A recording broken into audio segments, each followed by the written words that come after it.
some countries, sport is like the national pastime. That's But in true. the Philippines, some might say that pageantry is the pastime. That's true. You know what? In the Philippines, we have pageants all over the places. Yes, we have pageants in the barangay, in school, national, local. That's why we really love Miss Universe. It's like it's giving pride and putting the Philippines back on the pedestal. That's why there's an added pressure as a candidate coming from a pageant-loving country. But it's a good pressure. I always look up to our former Miss Universe Philippines. They really did well in the competition. And now this is my time to show who I am, to offer what Rabiya can show to the rest of the universe. So I'm very happy, and at the same time, I'm excited to make all my kababayans proud, and hopefully I do. Why do you think it is that the Philippines love pageants? They have appreciation for beauty. We do love pageant because we used to think that we wanted to be included in the world, I have to be honest, in the Philippines, my skin color used to be not the standard of beauty. I was obsessed whitening my skin because these are the kinds of beauty queen we see on the mainstream. But things were different now. That's why I'm very proud to be a morena. In the Philippines, we call it morena. It's brown skin girl. And to be able to represent, my color, my identity as a true Filipina. Tell me about your journey to being crowned Miss Philippines. In a world that, in a country I should say, that loves pageants. That must have been a very intense process. Tell me about, your journey to being Miss Philippines. Well, my journey was crazy. You know what? I started to be a dark horse. Nobody noticed me. Nobody knows I was in the competition up until the preliminary and the coronation night.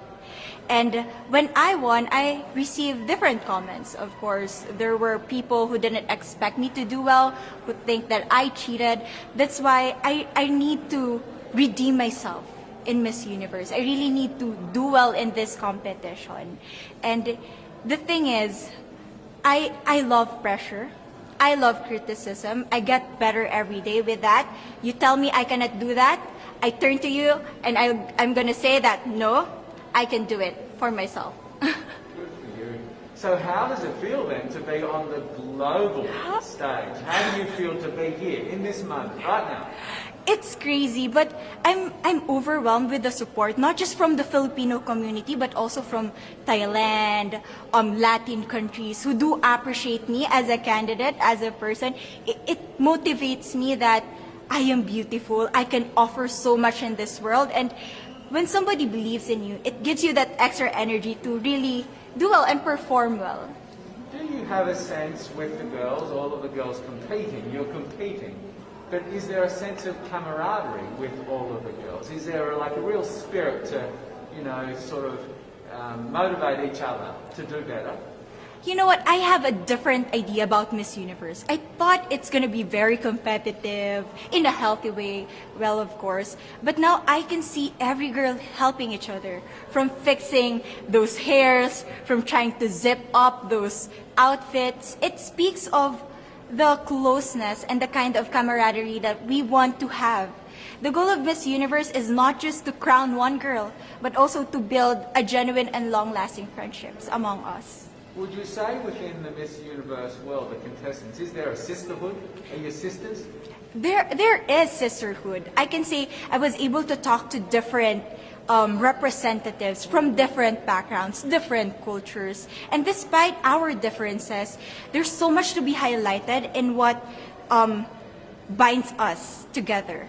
And that is because we want to empower women. We want to have our advocacies. We want to speak for the things that we love. And that's a celebration of women and the beauty that we have.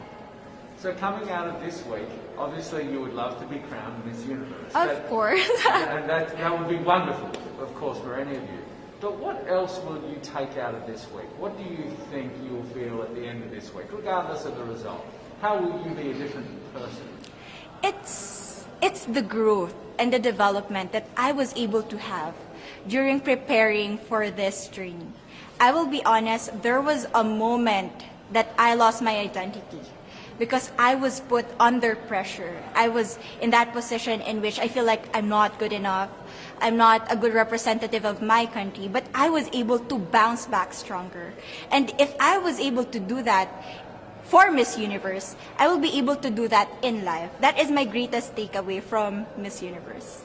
Okay, so the Philippines have a huge amount of fans. Yes. I want you to give us a little bit of a message to the fans here and at home. But send a message. What would you say to all the fans in the Philippines? To all my fans from the Philippines and from all over the world, maraming salamat po. Thank you so much for loving me and for believing in me. It means a lot to somebody who is so naive in this industry, who has no idea how to become a beauty queen on the first day of my journey. But because of your love and support, I was able to be the woman that I am today. And regardless of the result, I may or I may not win the crown, but one thing is for sure, I'm gonna make you all proud.